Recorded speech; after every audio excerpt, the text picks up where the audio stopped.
Hello everyone.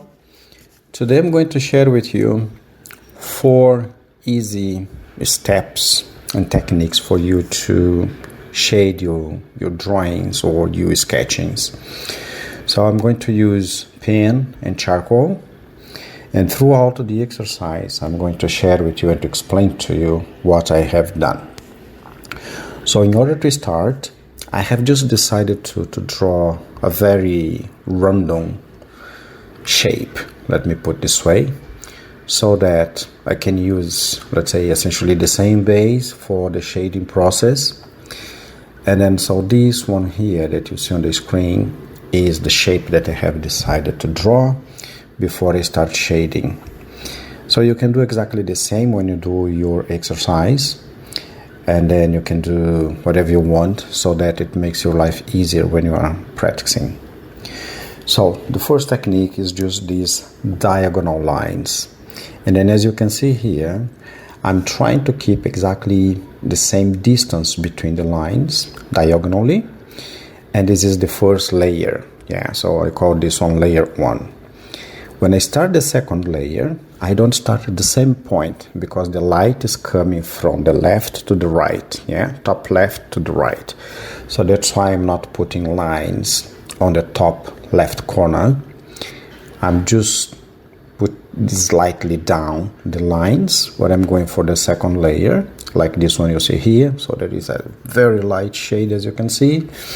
And I'm starting the third layer where just half of the object on the way down, I'm starting to put a little bit more lines so that I can clearly define the difference between the lights and the shades. And then just some random lines as well, just to highlight slightly the shape of the object. By the end of this video, I will also be sharing with you 3 or 4 different drawings that I have done using exactly the same technique. Please stay with me until the end of this video, and then I'll be sharing those drawings with you just for you to see what I have done. Now, we are just moving to the layer number 3, where I'm going to add a little bit more details. And then I just want to roughly, let's say, define the whole shape of the first object that I'm working on. And then as you can see here, just go freely. Just don't push yourself too much and try to put minor details so that you can clearly define the overall look of the object that you are drawing. I'm about to finish the first one, and then as you can see here, I'm trying to put a lot of emphasis on the bottom part, because this is where the shade comes, because the light is coming from the top left. And so this is, let's say, the last layer that I'm going to work on, like the one that you have just seen. So now I'm starting the second exercise. Instead of working with diagonal lines, I'm now focusing on vertical lines. And again, the principle is pretty much the same. I'm just putting some vertical lines roughly the same distance when they stay one apart from each other. And then in a minute, I will start, let's say, the second layer, where I will put a little bit more focus on some other parts of the object. So this is the layer 1. You see, it's a rough idea. When I'm starting the second layer, which is this one that I'm working now, I'm just moving slightly where I'm starting to put the second layer of vertical lines. You see that I don't use the top corner anymore. So this is how the second layer looks like. And now I'm moving towards the third layer, where I'm trying to put more focus on the bottom right, because this is where the shade comes from. Yeah. And then again, just remember the shade and the lights are coming from the top left corner. And I'm starting an additional layer here, where I'm putting even more focus on the right hand side. And then in a minute, I'll be starting to, let's say, to highlight the main faces of this object, which comes on the layer number 4. And then here, as you can see, I'm trying just to highlight the overall shape. You can also use a bit of cross hatching because when you do that cross hatching for this exercise, you can, let's say, have a better definition on the overall shape of the object. And then again, just do it very softly, very randomly, and then it's going to come. The draw is going to come anyways.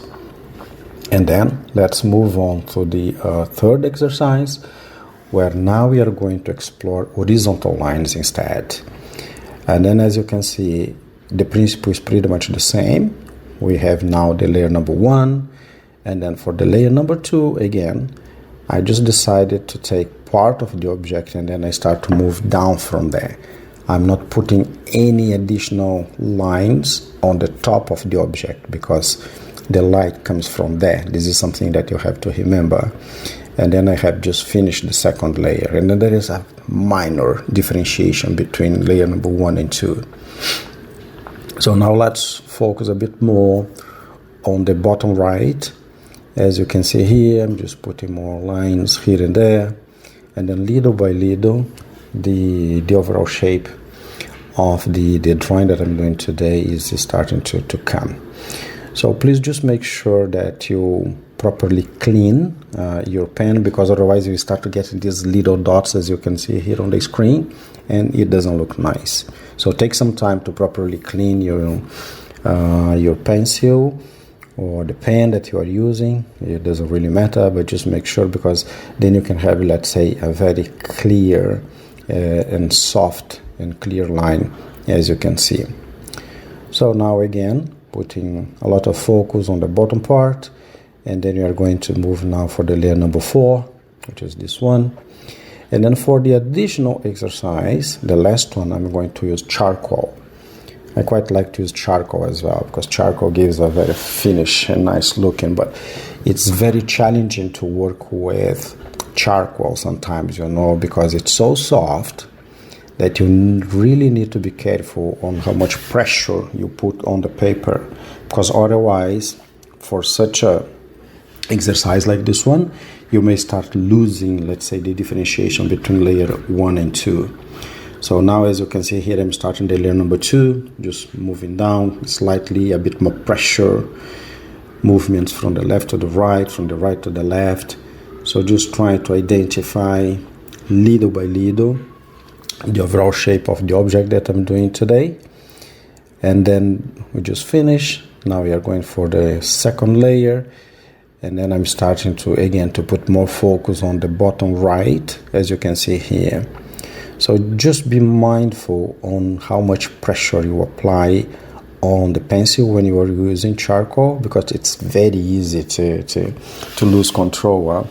And then if you lose control, it's not that simple to make a comeback, So now it's not kind of a crosshatch, but kind of, if I may say. But essentially what I'm to do here is just to highlight the overall shape of the object, is just to make sure that those very thin lines at the edges and the bottom, they don't get lost. So I'm just trying to see roughly and to apply rough movements from left to the right, from right to the left, and then it's very soft to work with charcoal. Now let's move for the last bit. As you can see here, I'm just doing movements from the right to the left, very soft, very gentle, because that's, let's say, is the cherry of the drawing when you use charcoal, right? And I'm being really careful on the movements that I've been doing, just to make sure that it's soft, it looks good, there is a good balance between light and shade. And then this is the final look of the object, as you can see here. So I just have finished the 4 exercise, and then in a second I'm going to share with you. You see how nice it looks, right? This is one of the drawings that I have done. You can check on my channel using exactly the same technique. This is another one that I have used. I quite like to draw animals, and that's the last one that I have done a couple of days ago, where you have a lot of vertical lines. So thank you very much for watching, and let's keep sketching for fun. Thank you.